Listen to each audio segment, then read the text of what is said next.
സംസ്ഥാനത്ത് ചൂട് കൂടുകയാണ്, ഒപ്പം വൈദ്യുതി ഉപഭോഗവും കൂടുകയാണ്. സംസ്ഥാനത്ത് വീണ്ടും റെക്കോർഡ് വൈദ്യുതി ഉപയോഗം രേഖപ്പെടുത്തിയിരിക്കുന്നു. ഇന്നലെ വൈകുന്നേരത്തെ വൈദ്യുതി ആവശ്യകത 6012 മെഗാവാട്ടായി ഉയർന്നു. ആദ്യമായിട്ടാണ് 6000 മെഗാവാട്ട് പിന്നിടുന്നത്. തിങ്കളാഴ്ച രേഖപ്പെടുത്തിയ 5933 മെഗാവാട്ടായിരുന്നു മുൻ റെക്കോർഡ്. ഇന്നലത്തെ മൊത്തം വൈദ്യുതി ഉപഭോഗം 112.52 ദശലക്ഷം യൂണിറ്റായിരുന്നു. ആവശ്യകത 6000 മെഗാവാട്ട് കടന്നതോടെ ആശങ്കയിലാണ് KSEB. RV സനൂപാണ് വിവരങ്ങൾ നൽകാനുള്ളത്. സനൂപ്, ഇത്രത്തോളം വൈദ്യുതി ഉപയോഗിക്കാൻ കേരളത്തിന് ശക്തിയുണ്ടോ?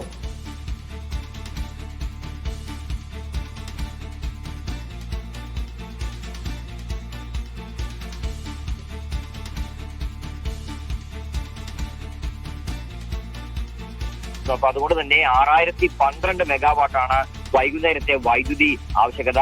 13-ാം തീയതി രേഖപ്പെടുത്തിയ 5933 മെഗാവാട്ടായിരുന്നു മുൻ റെക്കോർഡ്. അപ്പൊ അതുകൊണ്ട് തന്നെ ഈ 6000 മെഗാവാട്ടിലേക്ക് എത്തുമ്പോൾ സബ്സ്റ്റേഷനിലടക്കം ചെറിയ പ്രശ്നങ്ങളൊക്കെ ഉണ്ടാവാൻ സാധ്യതയുണ്ട്. നിലവിലിപ്പോൾ അത്തരം വലിയ പ്രശ്നങ്ങളിലേക്ക് പോവില്ല എന്നാണ് KSEB പറയുന്നത്. പക്ഷെ എന്നാലും KSEBക്കും ആശങ്കയൊക്കെ ഉണ്ട്. കാരണം ഇത്രയും വൈദ്യുതിയൊക്കെ ഒരേ സമയത്ത് വേണ്ടി വരുമ്പോൾ അത് എത്തിക്കാൻ വേണ്ട നടപടിയൊക്കെ സ്വീകരിക്കണം. നിലവിലിപ്പോൾ ഹ്രസ്വദൂര ദീർഘകാല കരാറിൽ നിന്നുള്ള വൈദ്യുതിയൊക്കെ ലഭിക്കുന്നുണ്ട്. അതേപോലെ തന്നെ ഈ സമയത്ത് പുറത്തുനിന്ന് വൈദ്യുതി എത്തിച്ച് നമുക്കിവിടെ ഉത്പാദനം കൂടുമ്പോൾ തിരിച്ചു നൽകുന്ന രീതിയിലേക്കുള്ള കരാറും ഒക്കെ തന്നെ ഒപ്പിട്ടു. അപ്പൊ അതുകൊണ്ട് വലിയ പ്രശ്നങ്ങളിലേക്ക് ഉണ്ടാവില്ല എന്നാണ് KSEB വ്യക്തമാക്കുന്നത്. അതിനോടൊപ്പം തന്നെ ആഭ്യന്തര ഉത്പാദനം കൂട്ടുമെന്നും KSEB ഇപ്പൊ അറിയിച്ചിട്ടുണ്ട്.